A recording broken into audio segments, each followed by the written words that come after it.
Thank you, everybody. Good morning. Rabbi, I'd say that's the greatest invocation in the history of mankind that I've ever heard.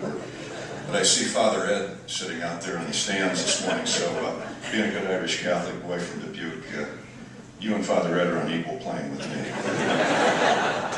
Father, I was going to tell my confessional joke and a couple of Dubuque County jokes, but I'll save those for another high club circuit. But in any event, it's great to be here, as always, particularly on Senior Day. It's a great weekend for the Hawks. We've got the Iowa City Duels, where Tom Brand's maniacal wrestling team will hit the mat at 10 o'clock this morning. Basketball tonight. Speaking of maniacal, Fran McCaffrey will kick the scorer's table again, and we'll have the Hawks hosting Penn, which should be a lot of fun as the Hawks head off to the Bahamas next week. But it's so satisfying for me to be here on the final home game weekend because we get to see the seniors without their helmets and jerseys on. I find it ironic that Casey Kreider and Mike Meyer are sitting together this morning at the breakfast table. Obviously, after 4 or 5 years, they're not sick of each other, but maybe they've got something trickish planned for tomorrow. I'll talk to Coach White about that. I do want to mention that as Ed Podolak and I conclude our 17th year of broadcasting Hawkeye football, we have spoken finally of this small group of seniors and how vital they have been to flip-flopping that 4-8 from a year ago, and I know Kirk has talked about that often. I do want to mention another group of seniors.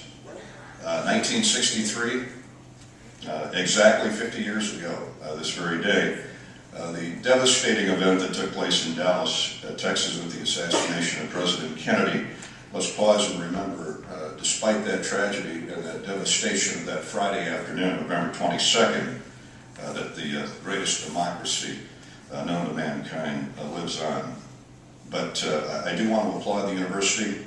Earlier this year, they paid homage to the only senior class in the history of Iowa football that never had a chance to run out of the tunnel and celebrate their senior day like these guys will tomorrow. That Iowa class, of course, had its game canceled with Notre Dame in Iowa Stadium on November 23rd.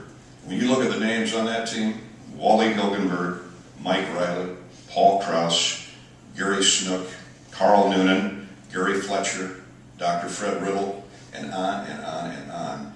I just needed to pay homage to Coach Burns, Jerry Burns, and that 1963 team 50 years ago. Very, very extremely gifted football team. I want to thank the Johnson County I Club for all the great work they do, not only today, but throughout the year. Pat Foster, he's the best, and our prayers and thoughts are with Pat. I have the pleasure, ladies and gentlemen, of introducing some of the seniors today, the student managers. Kirk will talk about the players. So let me introduce the senior managers, if they would stand, and the athletic training students who are in their final year at Iowa. And please hold your applause till I get them all on their feet. From Cedar Rapids, Aaron Eklund. Out of Fort Myers, Florida, Ryan Murphy. From Carroll, Iowa, Nathan Greving. Those are student managers. Our student athletic trainers. From Aurora are Christy Schmecka. Lake Bluff, Illinois, Shannon Burke. And from Farley, Iowa, James Bockenstedt. How about a nice hand for our student managers?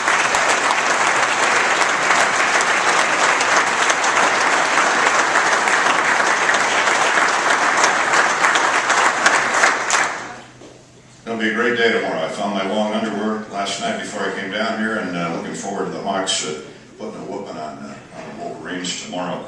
But present day, 250 years ago, from Forrest Abishevsky to Jerry Burns, to Hayden Fry, the great Hayden Fry, to present day Kirk Ferentz. The University of Iowa has great tradition for a number of reasons. It starts with the student athletes, who are the best. They get it, they go to class, we do it the right way at Iowa. Tremendous administrative support, both in the athletic department and across the river. Of course, the greatest, most loyal fans anywhere in college, the Iowa Hawkeye fans, and great coaching.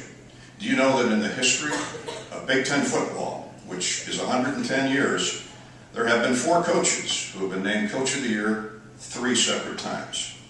Woody Hayes, Bo Schembechler, Hayden Fry, and our head coach, Kirk Ferentz. Coach?